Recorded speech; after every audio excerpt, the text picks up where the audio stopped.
का 1 नंबर का है, जिसमें क्वेश्चन हमें कहा गया है कि I is equal to integration of 1/1 plus cos 2x दिया गया है और इसे इंटीग्रेट करना है।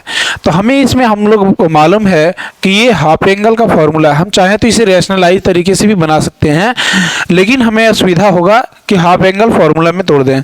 तो चूंकि हम लोग हाफ एंगल के फॉर्मूले में जानते हैं कि 1 plus cos 2 theta equal to होता है 1/2 कॉस स्क्वायर, यानी कि 2x है तो इसको हाफ कर देंगे तो यहाँ 2x/2 हो जाएगा, जिसे हम लोग dx लिखेंगे।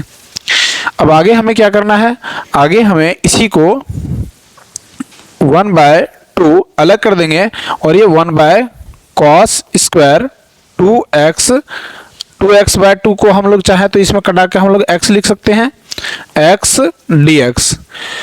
इसे ही हमें इस प्रकार से लिख सकते हैं 1/2 को हम बाहर कर देंगे, कांस्टेंट है तो हमारे पास यहाँ बनेगा क्या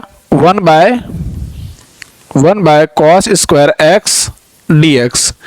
तो 1/cos को हम लोग लिख सकते हैं sec, हम लोग लिख सकते हैं ना sec, और यहाँ पे हमारी cos स्क्वायर है तो हम लिख सकते हैं sec स्क्वायर, है ना। तो sec स्क्वायर x dx, चूंकि हम लोग जानते हैं sec स्क्वायर x का जो इंटीग्रेशन होता है वो इंटीग्रेशन होता है 1/2 ऑफ 10x प्लस c कर देंगे, ये हो जाएगा फाइनली आंसर। तो फटाफट इसे नोट करें, फिर अगला वाला क्वेश्चन देखते हैं।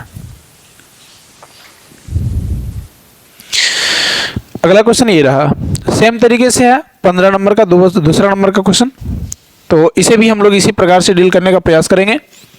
हमें दिया है I equal to integration of 1/1 minus cos of 2x dx। अभी क्या करना है, अभी इसे भी हम लोग वैसे ही करेंगे जैसे पिछले बार हम लोग बनाए। 1 minus cos 2 theta equal to होता है 2 साइन स्क्वायर थीटा बाय 2, है ना। तो हाफ एंगल के फॉर्मेट में यदि जाएंगे तो 1/2 साइन स्क्वायर 2x/2 कर देंगे।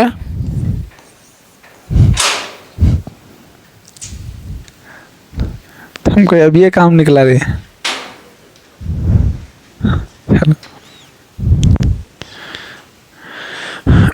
यहाँ पे कर देंगे हम लोग 2x/2, जहाँ से हम चाहें तो फिर से इसे हम कटा सकते हैं और यहाँ से हमारा निकल के जो आएगा वो आएगा 1/2 integration of 1/sin square x dx।